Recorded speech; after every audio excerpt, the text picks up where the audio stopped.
당신이 찾던 무서운 이야기 고비의 TV.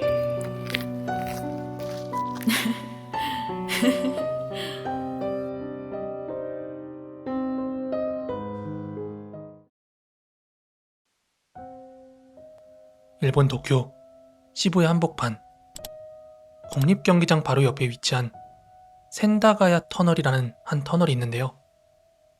여기는 일본에서 가장 구조적으로 기괴한 심령 스팟으로 꼽힙니다. 이곳은 단순히 그저 무서운 소문이 도는 곳이 아니라 설계 자체가 공포영화의 설정이나 다름이 없습니다. 이 터널이 공포의 대상이 된 이유는 귀신보다 훨씬 더 비상식적인 건설 배경이 있습니다. 1964년 일본 도쿄올림픽 개최를 앞두고 도로 정비가 시급했던 거예요, 일본 정부가. 그러면서 이 국립경기장으로 가는 최단 경로를 설계하게 되는데요. 그런데 이 경로 한가운데 역사 깊은 사찰인 센주인이라는 사찰이 있어요. 이 사찰에는 거대한 공동묘지가 있었습니다. 원래 보통은 이런 데다가 건설을 하게 되면 묘지를 지당이 이장을 해야 맞잖아요. 그런데 올림픽 개막까지 시간이 없었던 당국은 말도 안 되는 결정을 내립니다. 묘지를 옮기지 말고 이 밑을 파서 터널을 뚫자라는 계획이었죠. 그렇게 64년에 완공된 이 센다가야 터널은 지금도 터널의 천장 바로 위에 시신들이 안치되어 있는 실제 공동묘지를 머리에 이고 있습니다. 구글 어스나 위키백과 지도로 보면 이 터널 바로 위가 빼곡한 묘지인 것을 눈으로 확인할 수 있습니다. 100% 팩트고요. 이 터널의 구조 자체가 산자와 죽은 자의 경계가 그냥 뒤집혀 있다 보니까 이곳을 지나는 운전자들의 투구는 매우 구체적이고 일관적입니다. 한밤중에 터널을 지날 때 위에 천장에서 피에 젖은 여자가 차량의 보닛이나 앞유리 위로 쿵 하고 떨어진다는 것입니다. 목격자들은 여자가 서 있는 게 아니라 거꾸로 매달린 채 떨어진다고 일관되게 말을 한대요. 머리 위에 묘지가 있기 때문에 귀신들이 바닥을 뚫고 이 터널 안으로 떨어진다 하는 뭔가 그럴싸한 공포가 형성이 되어 있습니다. 그리고 이 터널을 빠져나온 운전자들은 곧 세차장에서 경악을 하고 마는데요. 아니, 안에서 목격한 거야. 헛것을 봤다고 치부할 수도 있겠는데 밖에 나와서 차를 확인해보니까 이 차 지붕이나 뒷유리에 흙 묻은 손자국들이 무수히 찍혀 있었어요.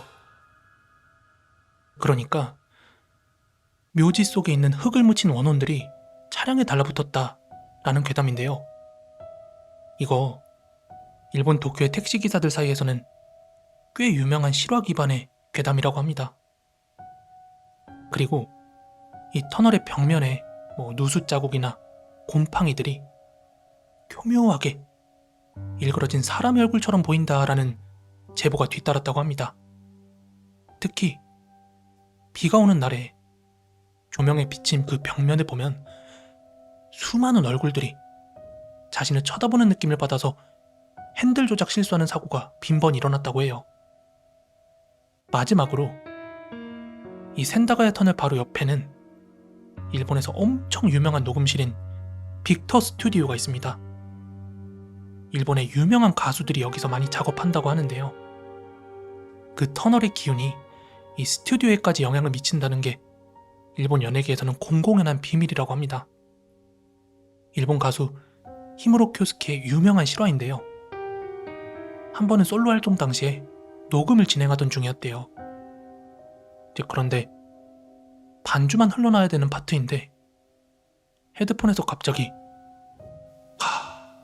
꺼져 낮게 깔린 분노에 섞인 여자 목소리가 들렸다고 합니다. 이게 단순히 들린 수준이 아니라 마치 바로 옆에서 귀에 대고 속삭이는 듯 입바람까지 느껴졌다고 전해집니다.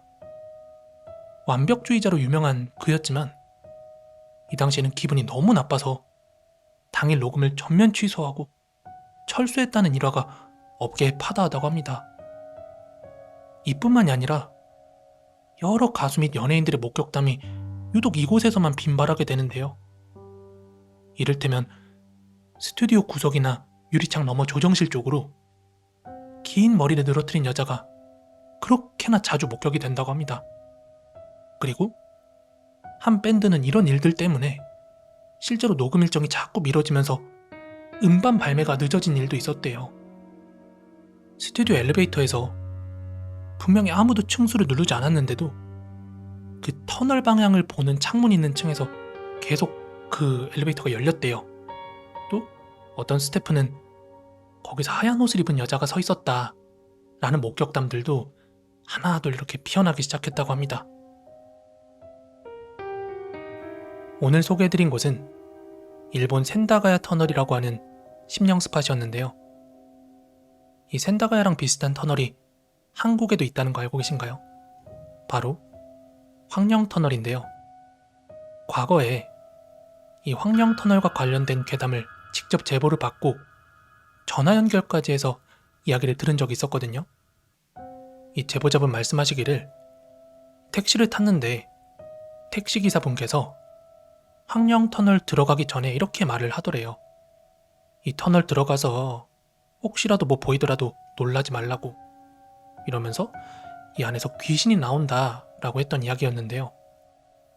이 황령터널 괴담이랑 또 그 위에 황령산에 엄청 유명한 괴담이 하나 있었거든요. 그래서 그 두 개를 엮어서 실제로 제가 거기를 다녀오기도 했었죠.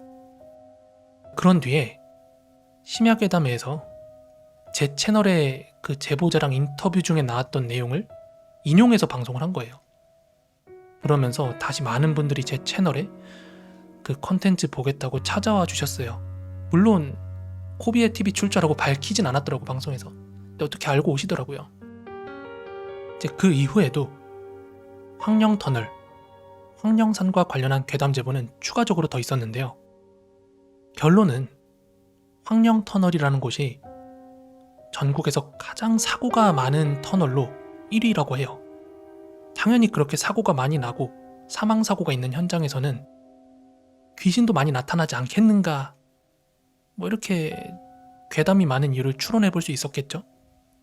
그런데 되게 재밌는 사실이 있습니다. 황령터널 위에도 무덤이 엄청 많았던 거 아세요?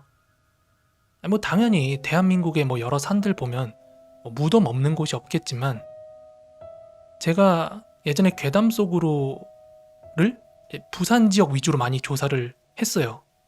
부산에 터를 잡고 살다 보니까 만약에 제가 서울을 살았으면 뭐 경기도나 강원도나 그 근처로 많이 갔겠죠.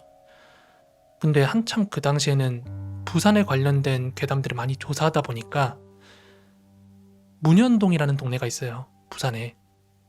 사람들한테 알려지기를 뭐 문현동 무덤마을이라고 알려졌는데, 실제로 그 동네 사람들이 부르는 이름은 문현동 안동네라고 불렀습니다.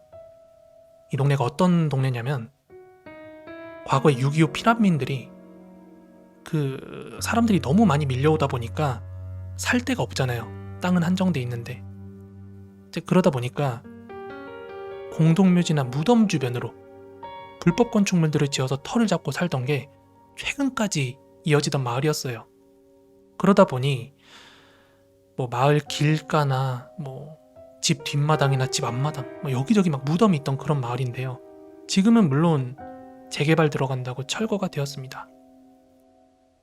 그런데 뭔가 로드뷰를 보다가 혹은 그 지역 항공뷰를 보는데 되게 익숙한 거예요. 뭔가 내가 예전에 컨텐츠 만들다가 봤던 동네들이 이렇게 겹쳐 보이는 느낌? 그래가지고 보니까 공교롭게도 이 황령터널이 앞서 언급한 그 무덤마을 바로 옆을 이렇게 질러서 통과를 하더라고요. 되게 인접해 있어요. 이 문현동 안동네가 지금은 이제 재개발 때문에 거기가 다 철거가 됐지만, 철거 이전에 눈으로 셀 수 있는 확인된 무덤만 한 80여 구의 무덤이 있었다고 했거든요. 그러니까 아마 유실되었거나 확인되지 않은 무덤은 그보다 훨씬 더 많았을 겁니다. 이거 재탕 같지만 한 번 더 말씀드리면 과거 장마철에 비가 굉장히 많이 쏟아지던 시기 있죠? 이때 그 무덤이 눈에 보이는 무덤이 있고 오랫동안 관리가 안 되다 보면 그냥 평평해져서 이게 무덤인지 모르는 그런 것들이 있어요.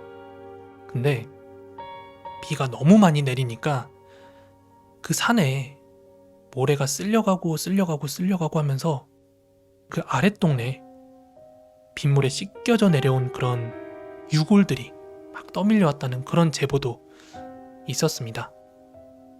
뭐 아무튼 일본의 그 터널하고 지어진 목적 자체는 좀 다를지 몰라도 맥락은 비슷한 것 같아요.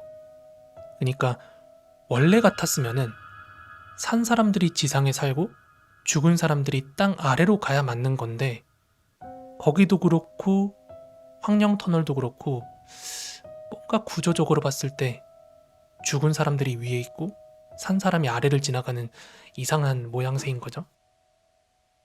아무튼 오늘 준비한 이야기는 이쯤에서 마무리를 하도록 하겠습니다. 현재 제가 있는 장소가 전이랑은 좀 달라졌죠. 지금 현재 신혼집으로 옮겨와 있는 상태고요. 아직 원래 살던 자취방에 있는 짐을 다 옮기지는 못했습니다. 그리고 지금 방송을 하게 될 이 방도 뒤에 이제 배경처럼 들어가게 될 뭐 가구 같은 것들이 아직 안 왔어요. 요즘은 가구 주문하면 바로 안 오고 한 2주, 3주 막 이렇게 걸리더라고요. 그래서 그게 갖춰질 때까지는 뒤에가 좀 휑할 것 같습니다만 제가 그래도 영상 찍으려고 오자마자 부랴부랴 막 컴퓨터 엄청 세팅을 했어요. 보시는 분들은 아시겠지만 요 카메라 웹캠이 아니고 카메라로 바꿨어요. 앞으로 라이브 할 때도 이 화질로 라이브가 될 거고요. 마이크도 원래는 USB로 연결해서 쓰다가 오디오 인터페이스라는 걸 처음 활용해 봤어요. 요게 테스트 영상이 될 것 같은데 음질이 어떻게 담기는지 앞으로 조정을 어떻게 해야 될지도 조금 손봐 나가도록 하겠습니다. 근데 제 나름대로 가장 효율적인 구도와 이제 넓은 집으로 왔으니까 또 조명 같은 것도 많이 세팅을 고민하게 됐어요. 나중에 라이브를 하다가 뭐 가령 예를 들어서 그런데 거기에 귀신이 있더라고요. 막 이런 장면에서 이렇게 바로바로 바꿔주고 밝기 조절하고 눈뽕 죄송합니다. 또 이렇게 즉각 해가지고 조명을 이렇게 바꿀 수 있도록 좀 세팅을 했어요. 태양권!